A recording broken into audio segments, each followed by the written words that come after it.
The purpose of this presentation is to provide a quick introduction to Robert's Rules of Order. The value of Robert's Rules can be debated, but that's a topic for another presentation.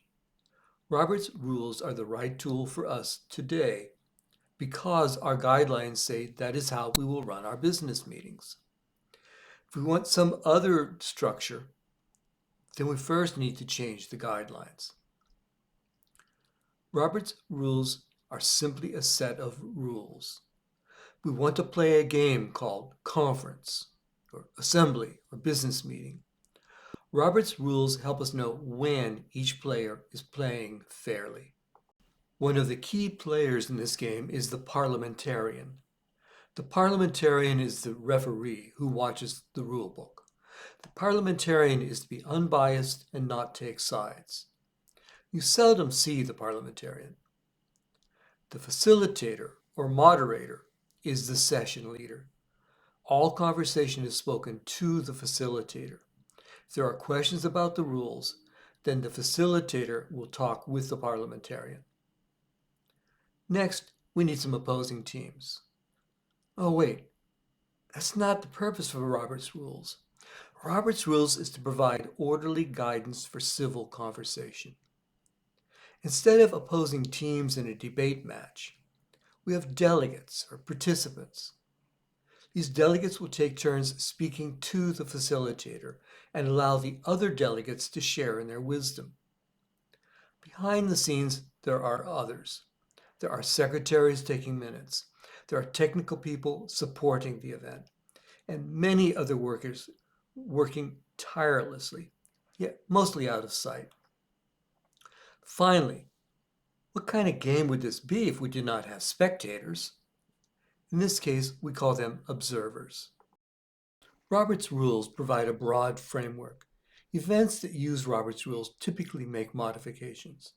Those modifications are called the Standing Rules of Order. We'll come back to the Standing Rules of Order later. Two key phrases from the rules are session and roll call. A session is a continuous meeting. For a business meeting, a session might last 1 hour.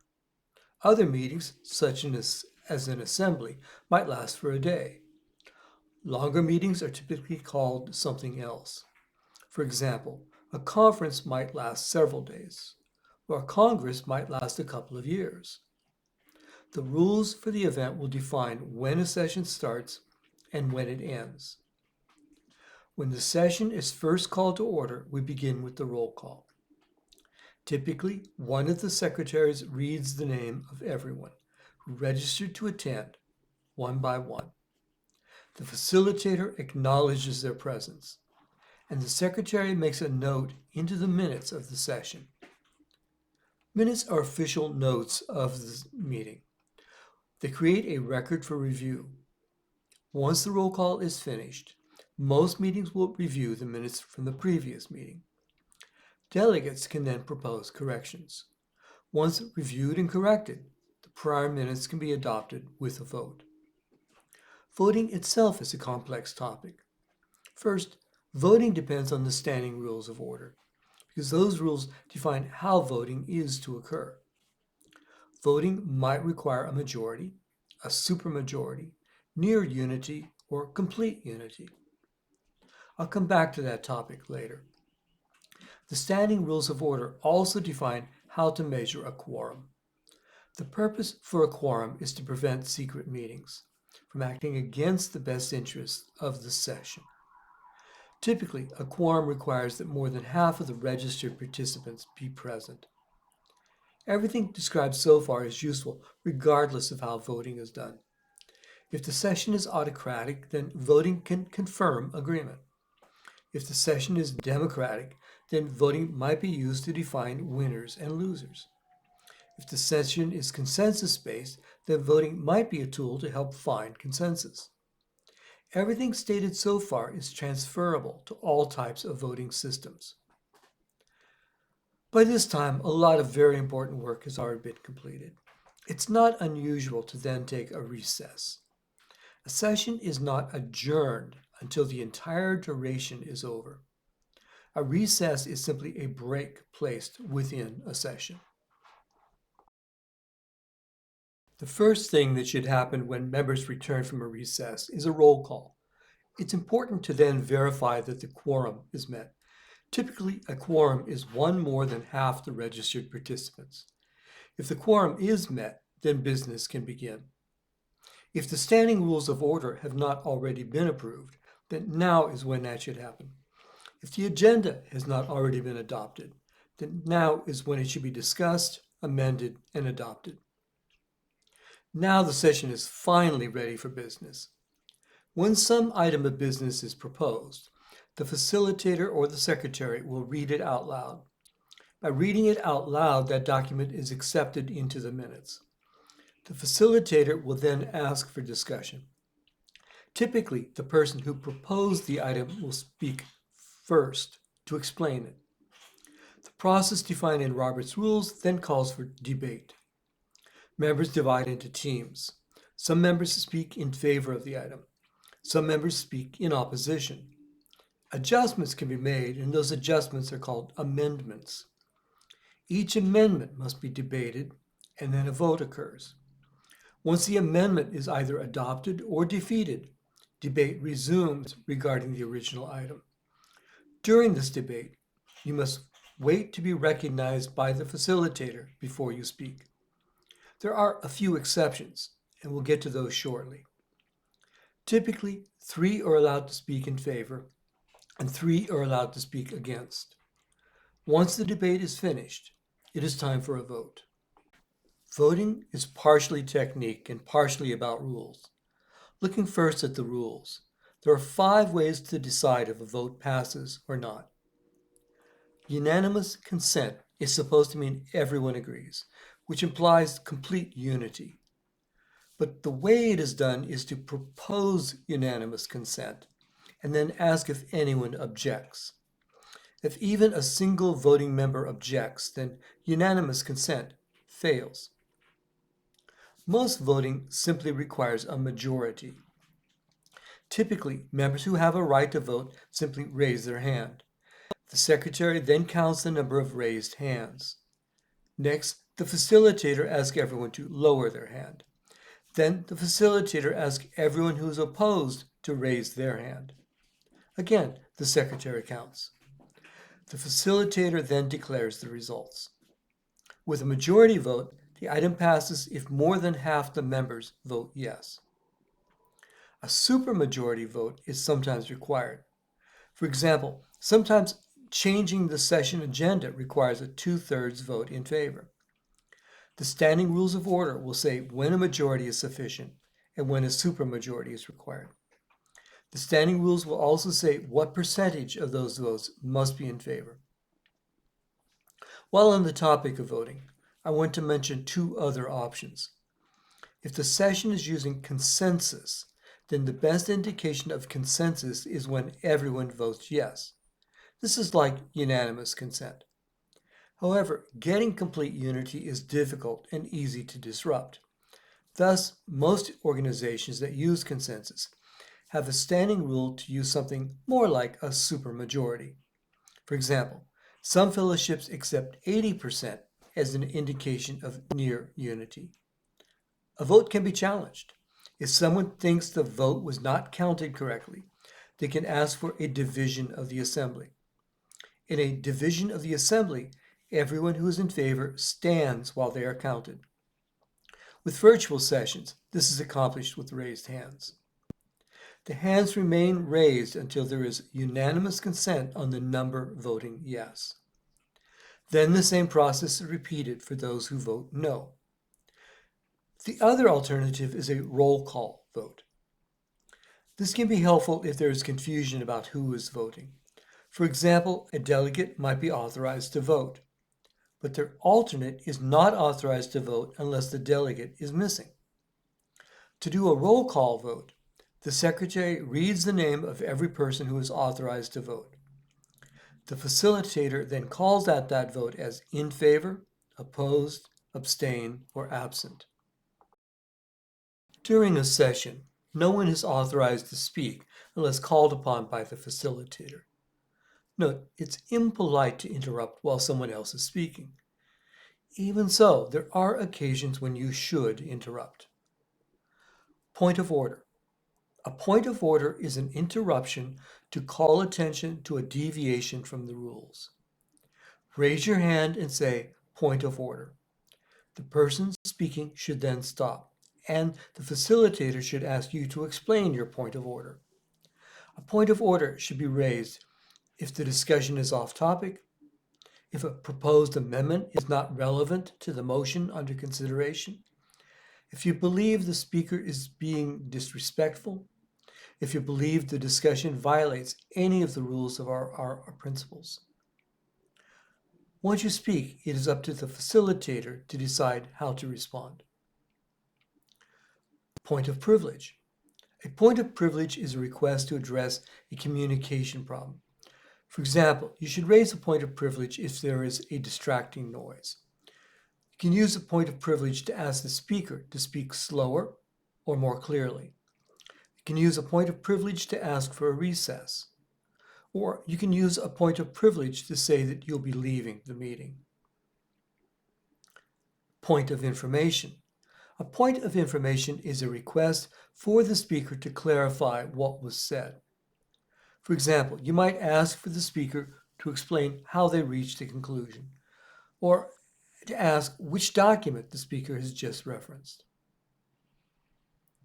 Parliamentary inquiry. A parliamentary inquiry can be used for ask for information about the rules. For example, you can use a parliamentary inquiry to ask if a vote will be a simple majority or a supermajority. As an example, a simple majority can typically change the standing rules or the agenda before they are adopted. Once adopted, it typically takes a supermajority to change them. If you're unsure, you can raise a parliamentary inquiry and ask the facilitator. Appeal the decision of the facilitator. On occasion, it might be unclear how the facilitator decided an issue. For example, the facilitator might say that an amendment is inappropriate. It is possible to appeal the decision of the facilitator, meaning the decision made by the facilitator will be put to a vote. This way, the delegates can either agree with or reject the facilitator's decision. Orders of the day. Asking the facilitator to consider the orders of the day means you are asking the facilitator to examine the agenda and see if the session is discussing the appropriate topic for that time of the day. This is a lot of vocabulary. If you use Robert's Rules on a daily basis, then you'll become familiar with all these words. If, however, you are just learning these words, then the facilitator can help you. If you're not sure whether you have a point of order, privilege, or just the point of a pencil, raise your hand and just say point of order. When recognized, explain to the facilitator why you are interrupting. The facilitator can help clarify which point fits your needs. The goal is to facilitate orderly and respectful discussion. The primary activity covered by Robert's Rules is motions. In sessions managed by Robert's Rules, discussion cannot start until there is a motion and a second. This is one of the primary complaints about Robert's Rules. In an effort to manage what could be chaotic, Robert's Rules imposes a structure that might be a bit rigid. Now, since we're using Robert's Rules, then every topic of discussion must start with a motion. And the motion can only be raised when it is the right time according to the agenda. The orders of the day means everything must be done in the proper time. In many cases, motions must be typed onto a specific form and emailed to the secretary. At the appropriate time in the agenda, the facilitator will ask the secretary to read or display the next motion as listed in the agenda. Every motion must have a maker, a person who expects responsibility for the motion. Motions also require a second. Seconding a motion does not mean you agree with the motion. All that a second indicates is that you agree this is a topic worthy of discussion. Once there is a maker and a second, the facilitator will open the time for discussion. Typically, the maker is allowed to speak first. Then, depending on the standing rules, a limited number of voting members will be allowed to speak in favor, and a limited number of voting members will be allowed to speak against. The facilitator controls the amount of time allowed for each speaker. The facilitator also controls the number of speakers who are allowed to speak. This is another feature of Robert's Rules. If you wanted to speak but were not given the opportunity, then the control provided by Robert's Rules can feel restrictive. This is a compromise we accept. Any of the speakers who was given an opportunity to talk can suggest changes to the motion. A change is called an amendment. An amendment is like a miniature motion. It must be documented by the secretary, read by the facilitator, and then discussed. Once a motion has been read into the record, it belongs to the session. The maker cannot withdraw a motion once it has been read, either by the secretary or the facilitator, into the record of the session. There are then 4 common ways to deal with a motion. First, if out of the discussion it becomes obvious that the voting members do not have the information required to make a fully informed decision, it can be proposed that the motion be referred to a committee. This proposal then needs a second, it needs to be discussed, and then taken to a vote. Another option is to postpone the motion. Perhaps someone with important information is not available, but is expected to return soon. Perhaps the discussion and amendments on this motion are too time-consuming.